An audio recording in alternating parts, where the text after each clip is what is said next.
अभी नहीं तो कभी नहीं। आप समझ ही गए बच्चों मैं क्या कहना चाह रही हूँ। मैं यही कह रही हूँ कि बीता हुआ वक्त वापस नहीं आता है। अगर आप आज पढ़ाई पर ध्यान नहीं दे रहे हैं तो आपका नवोदय में सिलेक्शन बिल्कुल भी नहीं हो सकता है। आपको पढ़ाई बहुत अच्छे से करना है और आज से ही ज़रूर स्टार्ट करना है अच्छे से बढ़िया, तभी आप नवोदय को क्वालिफाई कर सकते हैं और अब की बार नवोदय पार का उद्देश्य पूरा कर सकते हैं। इसके लिए आपको क्या करना है, बहुत ही सरल तरीका है।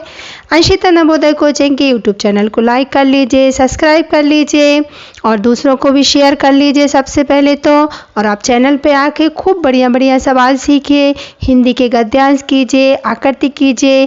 फर्स्ट से वीडियोस को देखना प्रारंभ कर दीजिए और अपनी तैयारी फर्स्ट क्लास कर लीजिए। चलिए आज के लिए मैं आपको बिल्कुल ऐसे 10 क्वेश्चंस लेके आई हूँ जो बहुत ही इम्पोर्टेंट है और ऑल टाइप क्वेश्चंस आपके लिए लिए जा रहे हैं। देखिए क्वेश्चन नंबर फर्स्ट मैं आपको आसानी से करना सिखा रही हूँ। तीन व्यक्ति 1 रुपये 60 पैसे, 5 रुपये 60 पैसे तथा 4 रुपये के कुछ संतरे खरीदते हैं। एक संतरे का अधिकतम मूल्य क्या होगा, मतलब उसने कितने रुपए वाले संतरे खरीदे हैं आपको बताना है। देखिए बच्चों रुपए दिए हैं। आपको सवाल देखने से बहुत ही कठिन लग रहा होगा, आपको समझ में आएगा इनको जोड़ना है घटाना है। बच्चों तो ना ये जोड़ने का सवाल है ना घटाने का सवाल है। देखिए अधिकतम बड़े से बड़ी, मैंने वीडियो में जब समझाया था लासा मासा उस समय भी बताए थे, जब भी अधिकतम शब्द आए बड़े से बड़ी शब्द आए तो इसका मतलब है आपको इसका क्या निकालना है, मासा यानी कि SCF। आपको क्या निकालना है बच्चों, इसका SCF। अब आप बोलेंगे इसका SCF मैम कैसे निकालेंगे, तो आप देखिए आप कहेंगे तो डिजिट पॉइंट वाली है, तो देखिए हमें क्या करना है, पॉइंट वाली डिजिट है 1 रुपये 60 पैसे, तो हम इसके सीधे पैसे बना लेंगे। कितने पैसे बन जाएंगे, 160 पैसे, ठीक है ना। इसी तरह हम 5 रुपये 60 पैसे के पैसे बना लेंगे तो बन जाएंगे 5 रुपये 60 पैसे। पैसे में कन्वर्ट कर लिया। 4 रुपये के पैसे बनाएंगे तो कितने बन जाएंगे, 400 पैसे। अब हमसे पूछा है अधिकतम कीमत, यानी अधिक से अधिक कीमत एक फल की क्या होगी, तो हमें इस सब का क्या निकाल देना है, SCF। अब मैं SCF नहीं निकाल रही हूँ या निकाल देती हूँ, अच्छा आपके लिए, बाकी वैसे मैं सिखा चुकी हूँ तो SCF आपको आना चाहिए, बट एक बार फिर से सिखा देती हूँ। भाग विधि से हम इसका SCF निकाल सकते हैं। बड़ी संख्या में हमने 400 का भाग दिया, कितनी बार जाएगा बच्चों, एक बार जाएगा। ये हमारी कौन सी विधि होती है, भाग विधि, क्योंकि हमें सिर्फ SCF निकालना है तो हम भाग विधि से निकाल सकते हैं। आप बच्चे SCF भी निकालना आप ध्यान दे दीजिए। 16 दूनी 32 यानी कि 2 बार जाएगा। वैसे मैं ये चीज़ आपको अपनी वीडियो में सिखा चुकी हूँ लासा मासा वाली, तो बताने की ज़रूरत तो नहीं थी, बट फिर भी कर दे रही हूँ। मेरा तो यही उद्देश्य है कि आप जल्दी से अच्छा सीखें और बढ़िया से बढ़िया परफॉर्मेंस करें अपनी और जल्दी से जल्दी नवोदय में क्वालिफाई कर जाए। देखिए इस 80 ने इन संख्याओं को काट दिया है तो हमारा 80 क्या हो गया, यहाँ से मासा हो गया, तो हमारा आंसर आ जाएगा 80 पैसे।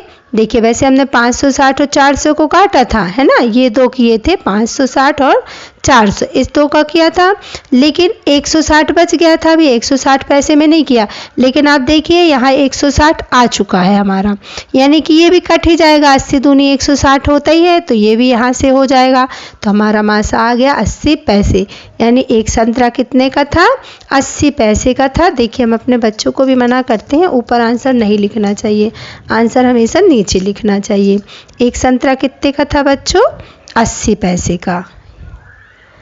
आप इंग्लिश में भी पैसे लिख सकते हैं, इस तरह हिंदी में भी पैसे शॉर्ट फॉर्म में लिख दिए जाते हैं, ये हमारा आंसर होगा। ठीक है, तो जब भी अधिकतम मूल्य अधिकतम चीज़ आता है तो हमें मासा निकालना है, हमें ध्यान देना है। क्वेश्चंस को भी ध्यान से पढ़ा करो किस टाइप का क्वेश्चन है। क्वेश्चन नंबर 2 देखते हैं। सीमा, राधिका और प्रत्युष की आयु का अनुपात 3:5:4 है तथा राधिका और पित्तुस की आयु का अंतर 5 वर्ष है, तो सीमा की आयु क्या होगी?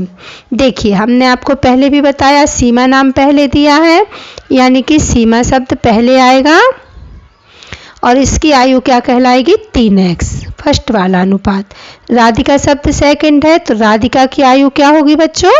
अनुपात में आप देख सकते हैं, मैं अनुपात का चैप्टर आपको पढ़ा चुकी हूँ, 5x। उसके बाद पित्तुस की आयु क्या है? जो तीसरे नंबर का अनुपात है वो किसका होगा? पित्तुस का होगा। कितना है? 4x। ये देखिए, अब उन्होंने हमसे क्वेश्चन में बोला गया है राधिका और पित्तुस, यानी ये और ये, इन दोनों का अंतर बोला है 5 वर्ष। यहाँ से अगर हम आनुपातिक अंतर निकालें तो आनुपातिक अंतर कितना होने वाला है? अनुपातिक, पहले आनुपातिक अंतर निकालते हैं जो कि आपको दिख ही रहा है, 5x और 4x है ना, यानी कि 1x, यानी कि 1x। अब 1x की वैल्यू आपको क्या दी गई है? 1x की वैल्यू आपको वो अंतर दे रहे हैं 5 वर्ष, तो 1x की वैल्यू है 5 वर्ष। तो हमें किसकी आयु बताना है? सीमा की आयु। सीमा का कितना है? 3x है, तो 3 में हम x की वैल्यू रख देंगे, 3 × 5, यानी सीमा की आयु क्या है? 15 वर्ष। ये हो गया हमारा आंसर, बहुत ही इजीली निकल गया। आपको बस अनुपातों का ध्यान रखना पड़ता है कि जो नाम पहले है वो अनुपात उसी का होगा। ठीक है, आप इस टाइप के बहुत अच्छे सवाल जल्दी जल्दी वीडियो के द्वारा सीख सकते हैं। क्वेश्चन नंबर 3 देख लेते हैं बच्चों। 5, ये देखिए बटे का निशान है, 5/2 आप ऐसे भी लिख सकते हैं, फिर 4/4, ये कलर चेंज हो गया, कोई बात नहीं, अच्छा दिख रहा है, 8/6 और 9/8, ठीक है ना। अब पूछा क्या गया है हमसे? इसका LCM, LCM मीन्स लासा, है ना। तो हमें पता होता है ये भिन्न कहलाते हैं, 5/2, 4/4 ये क्या है? भिन्न है। तो भिन्नों में क्या होता है? जब हमें लासा निकालना है तो अंशों का लासा, हरों का मासा। क्या होता है बच्चों? अंशों का लासा। जो चीज़ निकालने क्वेश्चन में पूछी गई है वो हमेशा ऊपर की, अंशों का LCM निकलेगा और हरों का HCF निकलेगा।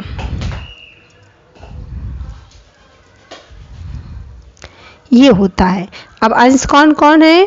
5, 4, 8 और 9, इनका क्या निकालना है हमें? लासा, यानी कि LCM। आपको पता ही है कैसे निकालते हैं LCM, वो भी मैं आपको सिखा चुकी हूँ। 5 में तो डिवाइड नहीं जाएगा, लेकिन 2 दूनी 4, 2 चौके 8, 9 में डिवाइड नहीं जाएगा, फिर 2 का जाएगा, 5 में नहीं जाएगा, 2 1 कम 2, 2 दूनी 4, 9 में नहीं जाएगा। अब 5 का देते हैं तो 5 में जाएगा, 2 का 2 में जाएगा, 3 का 9 में जाएगा, कोई मतलब नहीं है करने का, है ना। तो हम सिर्फ गुणा कर देंगे, 2 × 2 × ये वाला 2 × ये वाला 5 × ये वाला 9, गुणा कर लेते हैं, 2 दूनी 4, 4 दूनी 8, 8 पंचे 40 और 9 चौके 36, यानी कि 360। ये क्या आ गया हमारा? LCM।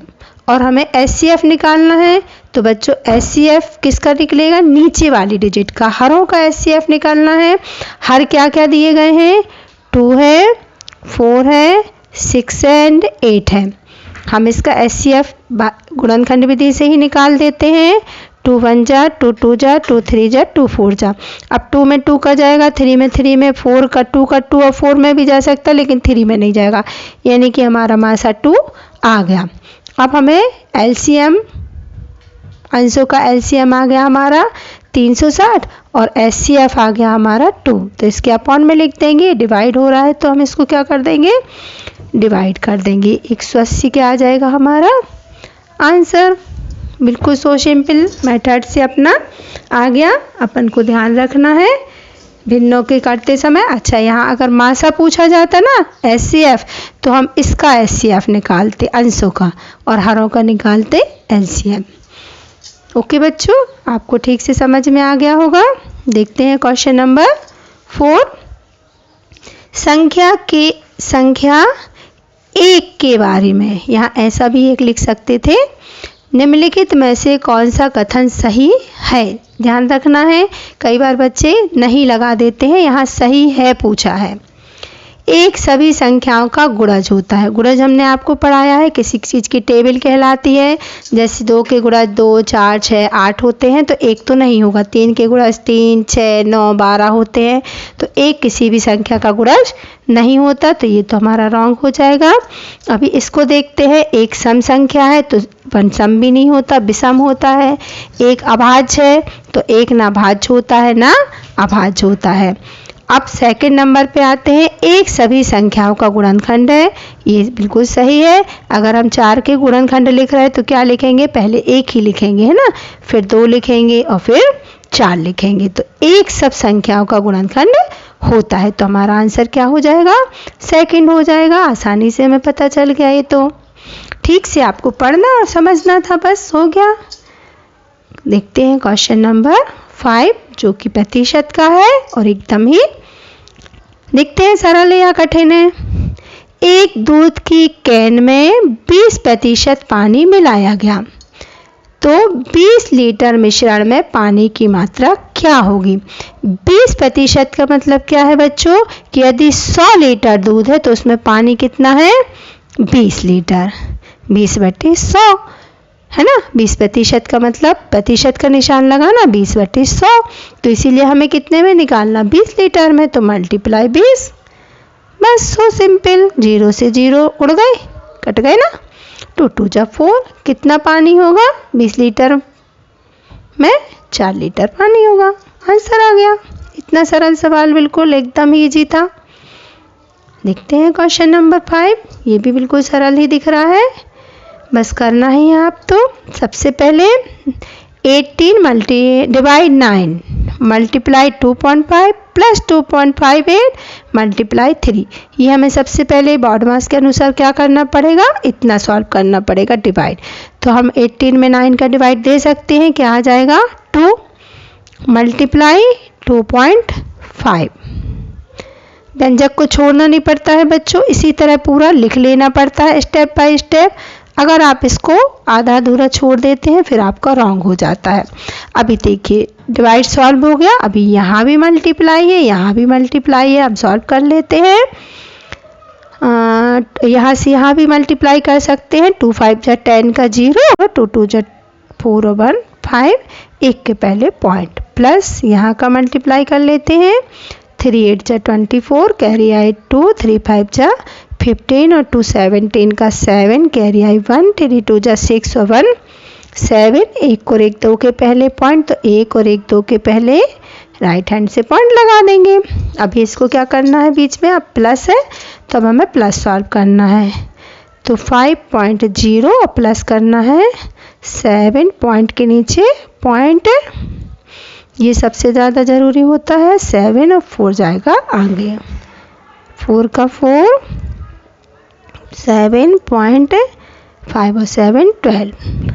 अभी हमारा आंसर आ चुका है, लेकिन आंसर सही नहीं है क्योंकि हमसे क्या पूछा गया है, भिन्नात्मक मान।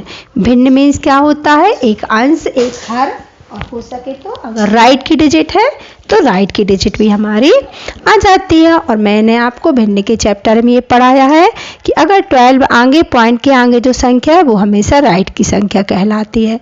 तो 12 राइट, 74 अपॉन, अगर पॉइंट के बाद कितनी डिजिट है बच्चों, 2 डिजिट है तो हम 2 0 लगाएंगे, यानी कि 100 लिख देंगे। अब ये 100 कट रहा है तो 2 3 जा 6 है, 2 7 जा 40 और 2 5 जा 10, 0 का 0, यानी हमारा आंसर क्या आएगा 12 सही 37/50। ये हो गया हमारा राइट, एकदम राइट भिन्नात्मक आंसर। ठीक है, आपको बिल्कुल अच्छे से समझ में आ गया होगा। अगर नहीं आया है तो आप क्वेश्चन को लिखिए, समझिए और फिर बढ़िया से फिर से कर लीजिए। आप बच्चों एक क्वेश्चन को 2 3 3 बार समझिए, टाइम दीजिए अच्छा, तो फिर आप बहुत होशियार हो जाओगे। 1 2 स्टार 1 4 6 में स्टार की जगह क्या रखने पर यह संख्या 6 से पूरी तरह विभाजित होगी? किससे देखना है बच्चों? 6 से। क्या करना पड़ेगा? 6 का विभाज्यता नियम क्या होता है? सबसे पहले हम 6 के क्या कर लेंगे? फैक्टर कर लेंगे। किस किस का जा रहा है? 2 का और 3 का। अब हम 2 और 3 के इसमें विभाज्यता नियम लगा देंगे। 2 का नियम क्या होता है? इकाई अंक देखना। इकाई अंक 6 है, सम संख्या है, यानी 2 का डिवाइड तो इसमें जाएगा ही जाएगा। और 3 का लगाने के लिए क्या होता है? सम ऑफ डिजिट, यानी कि हमको इन अंकों को प्लस करना है। कितना बन रहा है भाई प्लस करके? 6 4 10 और 4 14 है ना, 14।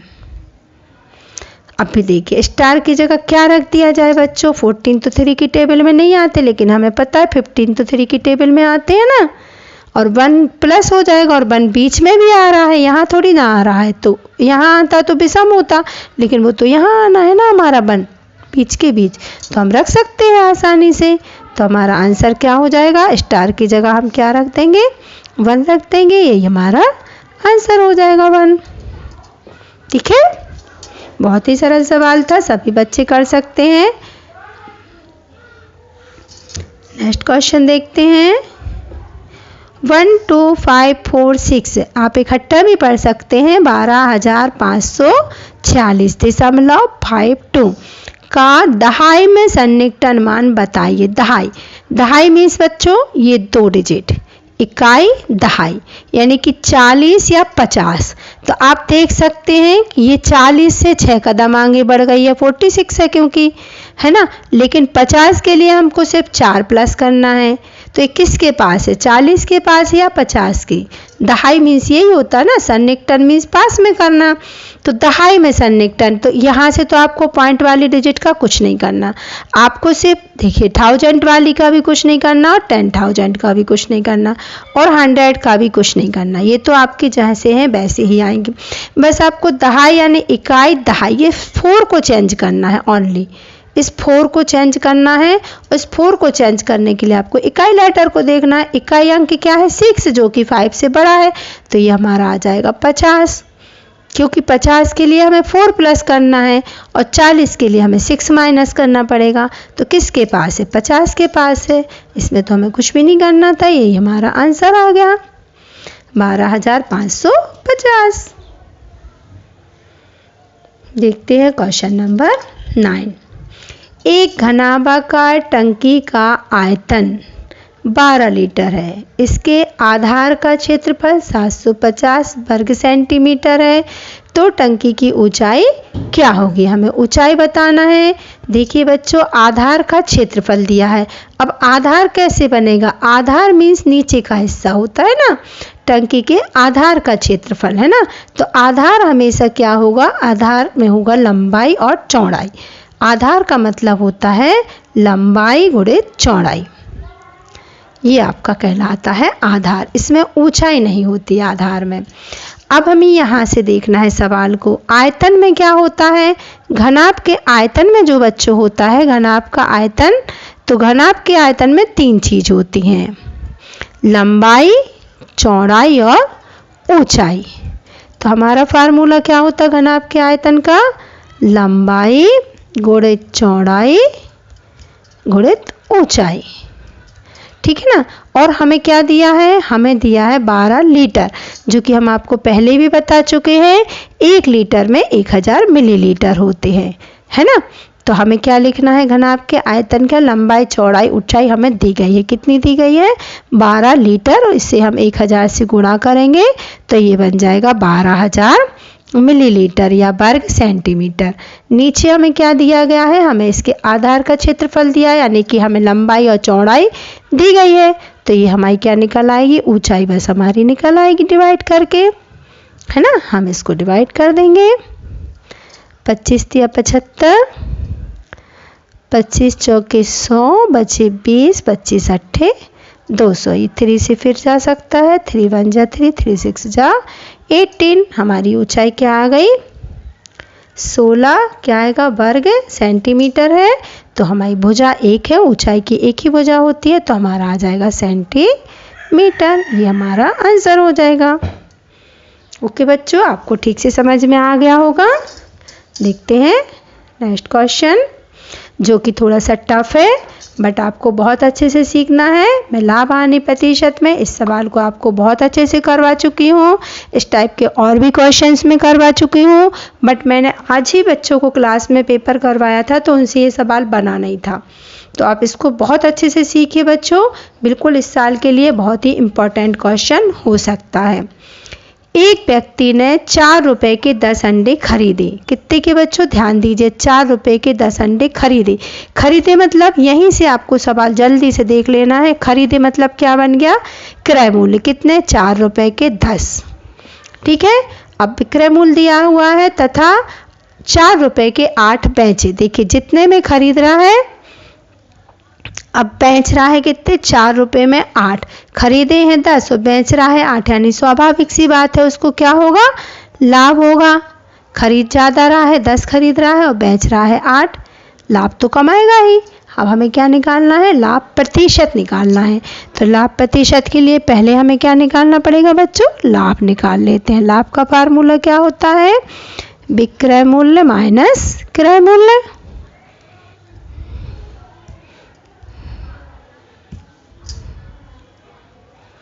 क्या होता है, ठीक है ना। अब क्या लेना पड़ेगा, एलसीएम, जो कि कितना आएगा, 8 पंचे 40 आएगा।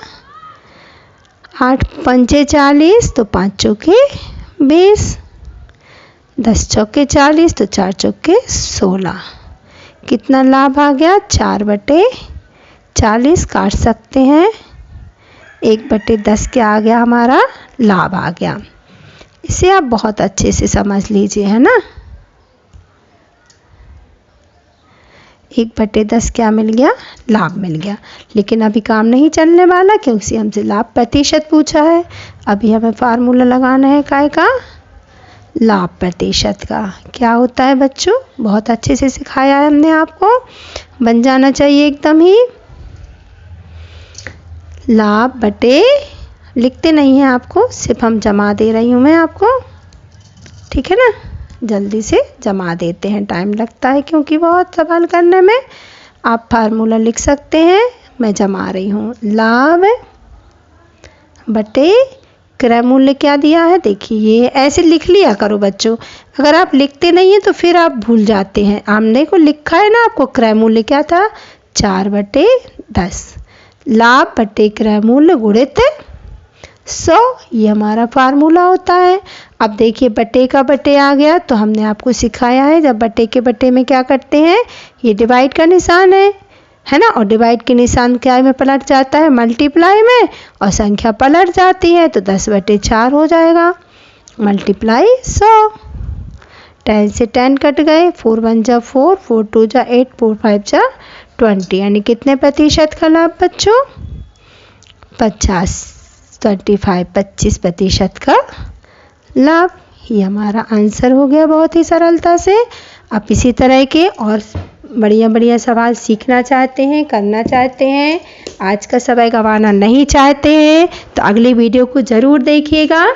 मैं इसी तरह के और बहुत सारे क्वेश्चंस आपको डेली सिखाने वाली हूँ। चैनल को जल्दी से लाइक कर लीजिए, फर्स्ट टाइम आए तो सब्सक्राइब कर लीजिए, औरों को भी शेयर कर दीजिए। अगर आपको वीडियो पसंद आया है तो बहुत अच्छे बढ़िया बढ़िया कमेंट्स लिख दीजिए। ओके बच्चों, ऑल द बेस्ट।